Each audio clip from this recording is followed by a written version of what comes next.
বন্ধুরা, আপনাদের সবাইকে স্বাগতম আমাদের আজকের ভিডিও। আজ আমরা জানব জ্যোতিষশাস্ত্র অনুযায়ী কিভাবে কুকুর আমাদের জীবনে শুভ সময়ের সংকেত দেয়। জ্যোতিষশাস্ত্রে কুকুরের বিভিন্ন আচরণ ও উপস্থিতির মাধ্যমে আমরা অনেক গুরুত্বপূর্ণ সংকেত পেতে পারি। চলুন তবে শুরু করা যাক। কুকুরকে অনেক সময় শুভ সময়ের পূর্বাভাসদাতা হিসাবে দেখা হয়। কুকুরের উপস্থিতি বাড়িতে শান্তি ও সুখের বন্যা বয়ে আনে বলে মনে করা হয়। যদি কোনো কুকুর আপনার বাড়ির আশেপাশে ঘুরে বেড়ায় বা বাসা বাঁধে, তবে এটি শুভ সংকেত হতে পারে।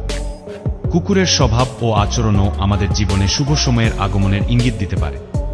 উদাহরণস্বরূপ, প্রিয়জনের সাথে সম্পর্ক।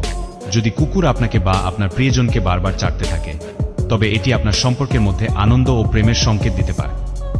বাড়ির আশেপাশে খেলা। যদি কুকুর আপনার বাড়ির আশেপাশে খেলে বা দৌড়ায়, তবে এটি সুখ ও সমৃদ্ধির আগমনের ইঙ্গিত দেয়। কুকুরের কিছু বিশেষ আচরণও রয়েছে যা শুভ সময়ের সংকেত দিতে পারে। আকাশের দিকে তাকিয়ে ঘেউ ঘেউ করা। কুকুর যদি আকাশের দিকে তাকিয়ে ঘেউ ঘেউ করে, তবে এটি আসন্ন শুভ সময়ের ইঙ্গিত হতে পারে। ঘরের মধ্যে ঘুমানো। যদি কুকুর আপনার ঘরের মধ্যে ঘুমায়, তবে এটি পরিবারের সুখ ও সমৃদ্ধির সংকেত হতে পারে। কুকুরের স্বাস্থ্যের অবস্থাও শুভ সময়ের সংকেত দিতে পারে। যদি কুকুর সুস্থ ও উজ্জ্বল থাকে, তবে এটি আপনার জীবনের আসন্ন সুখ ও সমৃদ্ধির সংকেত হতে পারে।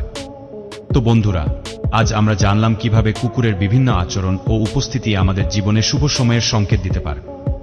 যদি আপনার বাড়িতে কুকুর থাকে, তবে তার আচরণ ও স্বাস্থ্যের দিকে খেয়াল রাখুন এবং আপনার জীবনে সুখ ও সমৃদ্ধি আনুন।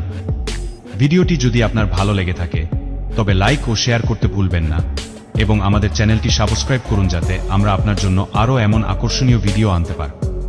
ধন্যবাদ সবাইকে। আবার দেখা হবে পরবর্তী ভিডিও। ততক্ষণ পর্যন্ত ভালো থাকুন, সুস্থ থাকুন।